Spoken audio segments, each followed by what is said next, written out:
우리는 지난주에 천국을 소유한 자에 대한 말씀을 우리가 함께 나눴습니다. 자, 오늘의 말씀은 이제 헤롯이 예수님의 소문을 듣고 자기가 죽인 세례 요한이 살아났다. 그리고 예수님께서 헤롯이 죽은 세례 요한이 살아났다는 그 얘기를 듣고 이제 빈들로 가서 거기서 오병이어의 기적을 나타내 주시고, 그리고 제자들을 바다를 건너서 이제 게네사렛 지방으로 가게 만들고 거기서 병자들을 고쳐주신 말씀을 오늘 해주고 있습니다. 그래서 오늘 본문의 말씀은 세례 요한의 죽음에 대한 자세한 이야기를 우리들에게 해주고 있죠. 자, 그러면 요한이 옥에 갇혀서 죽음을 당하게 된 원인이 뭐였죠? 오늘 본문의 말씀 보니까 헤롯이 그의 동생 빌립의 아내 헤로디아를 자기의 아내로 삼았다는 것입니다. 이것을 본 세례 요한이 헤롯에 가서 네가 그 여자를 이렇게 데리고 사는 것이 옳지 않다라고 이야기했습니다. 그랬더니 헤롯이 어떻게 했습니까? 세례 요한을 죽이고 싶었다는 것입니다. 그런데 백성들이 다 그를 선지자로 믿으니까 죽이지 못하고 옥에 가둬들인 거예요. 그러고 나서 그의 생일을 당하자 사람들을 모아놓고 잔치를 벌였습니다. 그때 이 헤로디아의 딸이 그 연석에서 춤을 추게 되었죠. 사람들이 그 헤로디아 딸이 춤추는 것을 보고 아마 다 환호성을 쳤던가 봐요. 그러니까 이 헤롯이 얼마나 기뻤는지 그에게 얘기하잖아요. 네가 달라는 대로 원하는 걸 다 주겠다. 그랬더니 이 꼬맹이가 엄마한테 쪼르륵 가서 내가 무엇을 달라고 얘기할까요? 그랬더니 그 헤로디아가 뭐라 얘기합니까? 지금 세례 요한의 목을 달라 그래라. 그래서 세례 요한을 죽여서 그 목을 소반에 담아다가 이제 그 엄에게 주었다는 이야기를 하고 있습니다. 사실 이 헤롯이요, 이 헤로디아 딸이 그 세례 요한의 목을 요구할 때 상당히 주저했습니다. 왜 그랬을까요? 비록 헤롯이 세례 요한이 자기의 죄를 지적해서 이 감옥에 가두었지만 세례 요한을 죽일 마음이 없었다는 것입니다. 그래서 본문의 말씀을 보면 모든 백성들이 다 이 세례 요한을 선지자로 보았기 때문에 그래요. 그래서 이 세례 요한이 선지자였기 때문에 만약에 세례 요한을 죽인다 그러면 오늘 이 갈릴리 지역에 이 헤롯이 이제 다스리고 있는 이 지역에 있는 사람들, 또 유대 사람들이 다 일어나서 봉기할 수도 있는 그런 상황에 처했단 말입니다. 그렇지만 오늘 이 헤롯은요, 그 일을 머뭇거리지만 시행합니다. 뭐 때문에 시행했죠? 오늘 말씀 보니까 둘러 앉은 사람들에게 자기가 맹세한 그 이야기 때문에 오늘 세례 요한을 죽여서 그리고 그 머리를 소반에 담아서 여아에게 주었다고 하는 것입니다. 자, 오늘 이 말씀 속에서 우리가 발견할 수 있는 것은 뭐지요? 의인이 불의를 보고 불의라고 말하면 오늘 이 악한 자들은 그 자기의 죄를 지적한 것에 대해서 그 죄에 대해서 깨달을 수는 있으나 돌이키지 않는다는 것입니다. 그리고 오히려 오늘 자기의 죄를 지적하고 악을 악이라고 얘기한 사람들에게 죽임을 주는 더 악한 일을 생산해 낸다고 하는 것입니다. 이것이 바로 누구지요? 헤롯과 헤로디아라고 하는 사실을 우리가 보게 됩니다. 그러니까 이 악한 자들이에게 내가 의로운 말, 거룩한 말, 그리고 진리의 말을 행할 때는 어떤 마음이 있어야 되는 거죠? 내가 죽을 수도 있다. 내가 이 이야기를 함으로 많은 어려움과 고난이 있다는 걸 우리는 직시해야 되는 거예요. 그러니까 아무리 좋은 얘기라도 악한 자들은 그것을 무엇으로 바꿔버려요? 선을 악으로 변하게 만든다는 거예요. 그 말씀이 오늘 이 세례 요한에 대한 이 죽음을 통해서 우리가 볼 수 있는 것입니다. 자, 이렇게 세례 요한을 죽여놓고 헤롯이 예수님의 기적의 소리를 듣게 되지요. 그러니까 이 헤롯이 뭐라 얘기합니까? 내가 죽인 세례 요한이 다시 살아나서 저런 기적을 행한다. 그러니까 헤롯은 마음이 어떤 마음이에요? 상당히 불안한 마음. 그죠? 그 속에 죄가 역사하고 있으면서도 여러분이 이걸 어떻게 해결하지 못하는 그런 모습인 것을 보게 되는 것입니다. 자, 예수님은요, 이제 헤롯이 자기가 세례 요한이 다시 살아난 사람이란 말을 듣고 오늘 본문의 말씀 보면 빈들로 가셨다. 그 말씀은 잘못 이해하면 세례 요한이 죽은 것을 보고 그 다음에 빈들로 가셨다. 그 말씀이 아니고 오늘 세례 요한이 예수님 다시 살아났다고 하는 그 이야기를 듣고 이제 빈들로 가게 되었던 것입니다.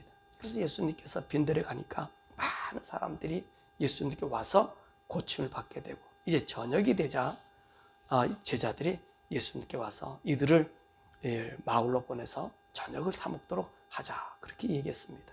이때 예수님 뭐라고 말씀하시죠? 그럴 것 없다. 저들을 보내지 마라. 너네들이 이들을 해결해 줘라. 먹을 것을 줘라. 그렇게 얘기했습니다. 그러니까 이 제자들이 빵 5개와 물고기 2마리가 있습니다.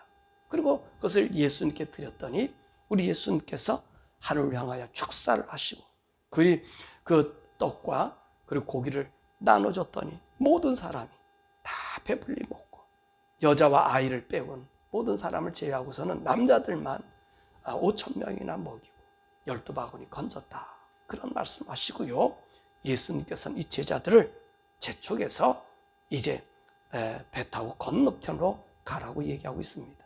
자, 그럼 우리는 이 오병이의 기적에서 우리 주님이 우리에게 하시는 말씀이 무엇일까? 사실 요한복음에서 이 말씀 보면 이 오병이의 사건이 나타날 때에 이런 기사가 있습니다. 오늘 예수님께서 저들에게 먹을 걸 줘라. 그렇게 얘기하니까 이 빌립이라는 사람이 어떻게 얘기하죠? 막 사람들 따져보니까 우리가 이 사람들의 떡을 먹일 수 있으려면 200데나리오라는 이 돈이 필요합니다. 그리고 만약 이 200데나리오라는 돈이 있다 할지라도 이 많은 사람들의 떡을 오늘 먹일 수 있을 수 없다라고 이야기하고 있습니다. 사실요, 이들이 200데나리오라는 돈이 있었을까요? 예수님이 여행하면서요? 아마 없었을 것입니다. 왜냐하면 예수님은요, 돈을 모아놓고 일을 하시지 않으셨어요. 있는 그대로 일을 했단 말입니다. 그러면 예수님께서 왜 이들에게 먹을 것을 주라고 얘기했을까요? 본문의 말씀 보니까 그들의 믿음을 시험하시고자 했다는 것입니다. 오늘 빌립은 어떤 것을 생각한 거지요? 우리 일상 통상적인 생각을 한 거예요. 200데나리오라는 돈이 필요하고 떡도 필요하고 얼마나 이 사람이 현명합니까? 우리에 보고 먹을 것을 주라니 우리는 돈도 없고 또 이것을 구해서 저들 먹일 수 없다라고 하는 불가능한 믿음을 이야기합니다. 참 재미있죠. 이 사람들이 다 누구하고 함께 있었어요? 예수님과 함께 있었어요. 예수님의 기적을 보고 있었잖아요. 그죠? 다 함께. 그런데 빌립은 아주 현명한 사람이라 안 된다고 얘기했습니다. 그때 이 안드레라고 하는 예수님의 제자 베드로의 동생은 가가지고 어린아이가 갖고 있는 보리떡 5개와 물고기 2마리를 예수님께 드렸다는 것입니다.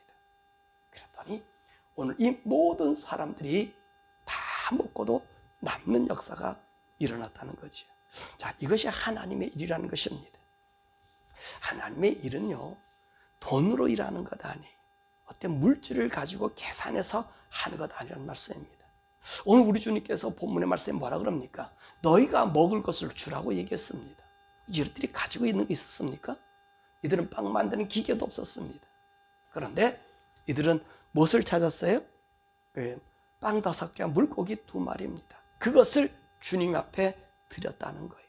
그랬더니 주님께서 그 일을 행하셨다는 거지요.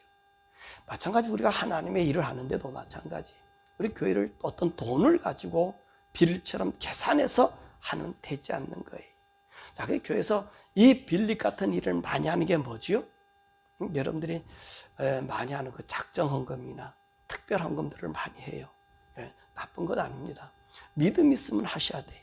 믿음 있으면 할 수 있어요. 그런데 하나님의 일은 절대로 빚을 내서 해서 안 됩니다. 성도들에게 빚을 지게 해서도 안 되는 거지. 그게 얼마가 됐든지 간에 교회당을 짓든 선교사를 하든 교회에서는 꽤 많은 작정 헌금을 하시는데 여러분, 그것도 필요할 수도 있겠지만 사람들이 대부분 다 시험에 들 일이 많이 있다는 것입니다. 오늘 주님은 뭐라 말씀하세요? 야, 너희 지금 200데나리 필요해? 그럼 200데나리 빨리 모아가지고 와. 그렇게 하지 않았잖아요. 우리가 있는 거로 하는 거예요. 우리 형편에 맞는 대로 하는 거지. 물론 믿음의 사람들은 할 수도 있을 거예요. 그런데 그것을 우리 지도자들이 강요해서는 안 된다는 것입니다. 내가 이렇게 작정하고 하니까 누가 이렇게 잘 됐더라, 누가 이렇게 잘 되더라. 여러분, 좋은 얘기일 수도 있지만 아닐 수도 있다는 것입니다. 이것은 어떤 사람들에게 불필요한 예를 들어서 마음에 그 죄책감을 더 늘어놓을 수 있는 것입니다. 그런데 오늘 예수님께서 보여준 것은 뭐죠? 있는 것을 하나님께 드리고 시작했다는 거예요. 무슨 말씀 하세요? 하나님께 드리고 시작했다는 거예요. 일하고 싶으면 일을 하라는 거예요. 예? 그 다음에 누가 채워주시는 거예요? 하나님이 채워주시는 거예요. 자, 예수님 앞에 들려졌잖아요. 여러분들이 교회 일하는 모든 일도 마찬가지예요. 어떤 거 크게 조직에서 일을 한다면 여러분 좋을 수도 있어요. 근데 만약에 내가 교회 일이나 어떤 일을 할 때에 이걸 하고 싶다 그러면 마음에 오면 내가 시행하는 거예요. 묻고 시행하는 거예요. 네? 누가 나를 도와주든 도와주지 않든 상관없이 그 일을 시행하는 거예요. 그럼 누가 일을 하셔요? 내가 하나님께 들려졌다면 그분이 일을 하시는 거예요. 보리떡 5개와 물고기 2마리 들려졌더니 누가 일을 하셔요? 하나님, 우리 주님이 일을 하시더라는 거예요. 그러므로 이 교회에서 여러분들이 많은 사람들이 시험 들고 또 믿음의 분량도 안 되는데 남의 눈치를 봐가지고 헌금도 하고 어떤 사람은 빚을 내고 집을 저당 잡히고 이것이 큰일이라 생각하는데 여러분 큰일 아니에요. 오히려 우리로 하여금 시험 들 일을 만들어요. 만약에 이런 것에 시험 들지 않고 내가 전적으로 하나님께 헌신한다고 하는 사람이라면 가능하지. 근데 체면 때문에 또 내가 지위 때문에 그런 일은 없어져야 한다는 것입니다. 그래서 우리 예수님께서 오병이어의 기적을 보면서 너희 있는 거, 날 향한 믿음 있느냐? 그러면 있는 대로 한번 해봐라. 나한테 들려줘 봐라. 그럼 내가 그 일을 행한다라고 하는 것입니다. 자, 그리고 나서 예수님께서는 아주 재밌는 모습을 오늘 본문에서 보여주고 있습니다. 서둘러서 예수님의 제자들을 먼저 배에 태워가지고 보냈다는, 다른 말로 건너가겠다는 거예요. 자, 왜 그러냐 하셨을까? 예수님께서 본문의 말씀은 저들을 보내시고 제자들은 따로 다른 곳으로 보냈어요. 왜 그랬을까? 이 말씀의 해석이 요한복음에 있습니다. 이 사람들이요, 이렇게 보리떡 5개, 물고기 2마리로 자기들이 너무나 배불렸어요. 그러니까 이들이 어떤 일을 행하냐면 예수님을 왕으로 무시하고 아우성을 쳤던 거예요. 바로 이분이 우리 메시아다. 모세가 광야에서 만나를 내린 것처럼 엘리야가 사렙다 가부에 3년 반 동안 그 기근 중에 먹게 한 것처럼 오늘 우리 예수가 오병이어의 기적을 보이니 분명히 이분이 하나님이시다. 참 메시아다. 그는 오늘 우리의 왕으로 삼자. 이렇게 아우성을 쳤던 것으로 보여집니다. 이때 이 제자들이 이들과 함께 예수님을 왕으로 세우려고 저들과 동조하지 않았을까 하는 것입니다. 그래서 예수님은요, 이 무리들과 제자들을 급하게 분리하기 위해서 제자들은 보내고 그리고 이 사람들을 다 집으로 먼저 보냈던 것입니다. 왜 그랬죠? 예수님요, 이 땅에 왕으로 오시지 않았습니다. 이 땅을 구원하시기 위해서 자신을 대속물로 주시게 오신 바로 그분이라는 말씀입니다. 자, 우리는 이렇게 생각할 수 있어요. 이 군중들처럼 예수님이 이 땅에 계셨다면 이 땅은 정말로 평화의 왕국이 되고 모든 질병이 없어지지 않을까, 이렇게 생각할 수 있었다는 것입니다. 그러나 우리가 배웠듯이, 우리가 말씀 보았듯이 이 땅은 누가 지배하는 곳이에요? 인간이 존재하는 날 사단이 지배하는 곳이므로 오히려 더 많은 갈등을 초래합니다. 왜냐하면 선과 악의 공존함으로 오히려 인간은 악을 더 따르게 되어 있다는 것입니다. 우리의 제 본성은 예수님의 육신적인 기적이나 이 치료를 가지고 바꿀 수 없다는 사실입니다. 또한 거기에 따르지 않습니다. 이것을 보여준 사건이 어디죠? 바로 앞에 있는 사건이에요. 이 세례 요한의 사건이. 헤롯이 이 세례 요한을 죽이면서 그 마음이 어떻습니까? 분명히 껄쩍했지만 어떻게 했습니까? 그대로 진행시켰다는 것입니다. 더욱이 우리가 예수님 시대에 대제사장들과 바리새인들, 서기관들, 백성의 장로들이 그 예수님의 기적과 그 말씀을 자기들이 다 알고 있었지 않았습니까? 그러니까 바뀌던가요? 바뀌지 않았습니다. 오히려 더 악해지고 있었다는 것입니다. 그래서 우리 주님께서 저들이 요구하는 왕이 되지 아니하시고 오히려 우리 예수님은 인간의 죄를 용서하실 수 있는 이 죽음의 길, 십자가를 지심으로 인해서 인간의 죄를 용서할 길을 우리에게 열어주신 것입니다. 그래서 우리 예수님은요, 이 제자들이 잘못된 방향으로 이 백성들과 한 무리가 되는 것을 막기 위해서 이들을 먼저 배에 태워서 건너편으로 가게 하셨습니다. 자, 이렇게 예수님께서 물리를 돌려보내시고 홀로 산에 가셨죠. 그리고 제자들은 건너편으로 가는데 이때가 언제라 그랬습니까? 밤이라 그랬습니다. 근데 얼마 가지 않아서 오늘 이 바다에 풍랑이 오게 되었습니다. 자, 그리고 예수님께서 물리로 오시면서 이제 제자들이 그 예수님을 보고 소리쳤지요. 이때가 언제였다 그랬어요? 사경쯤이라 그랬습니다. 근데 예수님께서 뭐라 말씀하셔요? 즉시 말씀하시고 유령이라고 소리치고 있어요. 그럴 때 안심하라, 나니 두려워하지 말라. 자, 이때 베드로가 뭐라 그러죠? 만약에 주님이시면 나를 명하여 이 물속으로 바다로 걸어오게 해주십시오. 그래서 예수님 오라고 하니까 얼마나 베드로가 풍덩 물속에 들어왔잖아요. 바닷속으로 들어왔잖아요. 그 풍랑 가운데 들어왔잖아요. 그런데 걸어가다가 바람을 보고 무서워서 빠져가면서 소리 지르면서 뭐라 얘기했죠? 주여 나를 구원하소서. 그럴 때 예수님께서 즉시 손을 내밀어서 그를 붙잡고 이르시되 뭐라 말씀하십니까? 믿음이 작은 자요, 왜 의심하느냐. 그리고 배에 오르니 바람이 그쳤다는 것입니다. 그리고 제자들은 뭐라고 얘기했습니까? 야, 이 예수님 참 하나님의 아들이다, 이렇게 고백하고 있습니다. 그럼 하나님이 이 사건을 통해서 무엇을 교훈하시려고 하실까요? 이 예수님께서 이들을 배에 태워보낸 적이 언제쯤 되었을까요? 아마 밤 이경 되지 않았을까? 이스라엘 나라는요, 밤을 오후 6시부터 시작해서 다음날 아침 6시까지 12시간을 세 등분으로 나눴어요. 근데 오늘 보면 밤 사경이라고 그랬거든요. 넷으로 나눴단 말이에요. 이건요, 로마의 시간표를 따진 거예요. 로마는 저녁 6시부터 그 다음날 아침 6시까지를 네 등분했습니다. 그래서 1경이 6시부터 9시, 2경은 9시에서 12시, 3경은 12시에서 3시, 4경은 3시에서 6시를 정했습니다. 근데 오늘 예수님 몇 경에 오셨다 그랬어요? 밤 4경에, 새벽이에요, 새벽. 그럼 적어도 이들은 언제 떠났을 것 같아요?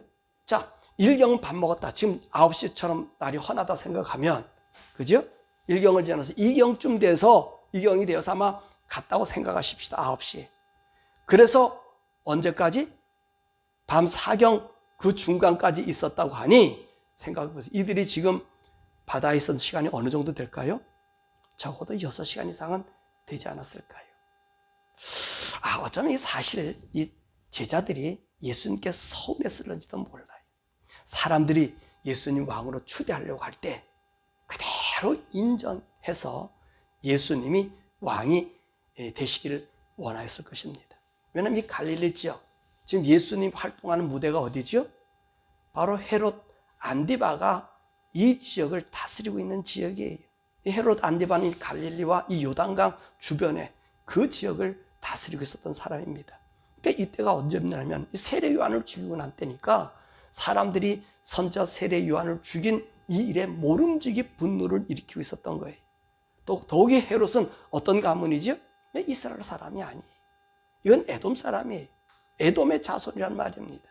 그러니까 이때 이 갈릴리에 지금 예수님께서 거의 공생의 활동을 거기서 다 하셨잖아요. 그러니까 오늘 예수님께서 내가 메시아다, 모든 사람들이 원하고 있는, 그렇게 이보다 더 좋은 일이 어디 있겠습니까? 이스라엘 구원자로 선언할 수 있는 아주 좋은 기회라는 말입니다. 근데 예수님이 어떻게 하셨어요? 배에다가 막 강제로 제자들 실어서 내보낸 것입니다. 내보낸 거예요. 그러니까 오늘 이 제자들이 아마 실망하였을지도 몰라요. 이 무리들이 이렇게 모여있는 이 무리들에게 선하면 얼마나 좋을까. 그래서 하나님께서 이 제자들을 보내면서 이 풍랑을 주시면서 교훈하신 그 무엇이 있지 않았을까? 무엇을 의지할까요? 사람을 의지하지 않게 하기 위함이 아닌가. 사람을 의지하지 아니하고 하나님을 의지하는 이 믿음을 주시기 위함인 것을 우리가 보게 됩니다. 또한 우리 예수님께서 이들의 제자의 믿음의 실체를 보여주는 대목이기도 합니다. 자, 예수님 그 풍랑 가운데 물 위로 걸어오는 모습을 보고 이들이 뭐라고 소리쳤다 그랬죠? 유령이라고 소리치면 무서워했다는 것입니다. 이 유령이 뭡니까? 귀신이에요. 우리 예수님의 제자들은 어떤 능력을 가진 사람들이죠? 예수님은요, 10장에서 모든 귀신을 제할 능력을 그들에게 주었어요. 그래서 이들이 복음 전하러 나가서 이제 복음을 전하니까 오늘 하늘에서 누가요? 그 귀신들이 번개치듯이 떨어지는 것을 보게 되었다는 말입니다. 그러므로 이들에게는 귀신이 더 이상 힘을 쓸 수 없습니다. 그런데 이들이 지금 무엇을 무서워하고 있어요? 귀신을 무서워하는 지경으로 빠지게 된 것입니다. 오늘 예수님이 주신 능력, 또 예수님의 모든 것을 잊어버리고 오직 예수님의 형상의 모습을 보고 예수님이라고 받아들이지 못하고 오히려 귀신이라고 하는 그 모습으로 그들의 모든 삶이 바뀌어진 것입니다. 그러니까 예수님께서 그들에게 뭐라고 말씀하십니까? 즉시 이르시되 안심하라, 나니 두려워 말라. 자, 그렇게 말씀하시면서, 자, 그러니까 이 제자들은 지금 유령에서 예수님을 지금 만나게 된 거예요. 그러니까 베드로가 의심하니까 어떤 일을 해요? 정말 당신이 예수님이면 나를 좀 건너 물을 위에 오게 하십시오 라고 향한 것입니다. 그래서 예수님이 오라 그러잖아요. 근데 보세요. 이 삶이 어떤 삶인가? 예수님 향하여 바다에 내려서 가다가 무엇을 봤다고요? 바람을 보고 두려워서 물에 빠졌다는 것입니다. 자, 그럼 이것 또한 우리에게 무엇을 의미하고 있을까요? 지금 베드로가 보고 있는 것이 무엇이냐는 거예요. 바다 위에 예수님이 계시지요. 또 자신이 바다 위에 지금 걷고 있습니다. 근데 지금 그 환경은 어떤 환경이에요? 오라고 해서 바다가 잔잔한 것 아니란 말입니다. 똑같은 환경이잖아요. 똑같은 풍랑이 이루고 있었잖아요. 그런데 베드로는 지금 어디를 보고 있어요? 지금 그들의 마음이 바람을 봤다는 거예요. 그 풍랑을 봤다는 거예요. 그래서 물에 빠져들었다는 것입니다. 사실 이것이 우리에게 너무나 중요하다는 사실입니다. 우리가 믿는 믿음의 실체, 지금 이 제자들이 예수님을 보는 실체가 지금 무엇으로 보고 있는 거예요? 환경으로만 보고 있는 거지요. 예수님 오병이의 기적을 나타내셨다, 또 병자들을 고쳤다, 이 환경으로만 지금 예수를 믿고 있다는 것입니다. 설상 그들이 죽음 앞에 그 주님이 나타났을 때는 그 주님을 무슨 실체를 보고 있는 거예요? 귀신의 실체를 보고 있는 거예요. 허상을 보고 있었다는 것입니다. 그러므로 오늘 예수님께서 이 베드로에게 이제 보여주신 이 말씀, 무엇을 보여주고 있는 겁니까? 그 우리들의 믿음의 실상을 보여주고 있는 거예요. 오늘도 우리가 예수 믿는 믿음의 사람들이 이런 믿음에 있지 아니한가 하는 것입니다. 예수를 믿는 믿음이 실상이 아니라 허상을 보고 있는 거예요. 허상을 따라가는 거예요. 허상에 우리가 화나고 있는 거예요. 그러다가 내가 현실에 부딪히는 일들을 보게 되면 나도 모르게 그 환경에 지배를 받을 수밖에 없단 말입니다. 그래서 우리의 이 믿음을 잊어버리고 더 나아가서 죽음에 처할 수밖에 없음을 오늘 예수님께서 이 풍랑과 베드로의 빠짐을 통해서 상기시키고 있습니다. 자, 그럼 베드로는 이때 무엇을 생각했을까 하는 것입니다. 자, 베드로가 물에 빠져갔을 때 무엇을 생각했죠?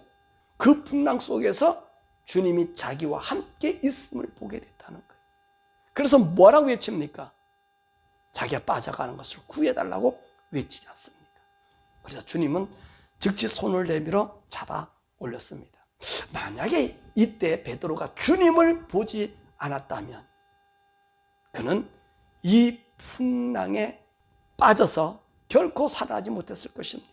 그런데 만약에 이 같은 풍랑 속에서 지금 예수님도 풍랑 가운데 있고 자기도 풍랑 가운데 있고 자기는 바람과 이 풍랑을 보지 아니하고 만약 예수님을 만 바라보고 있었다면 어떤 현상이 일어났을까요?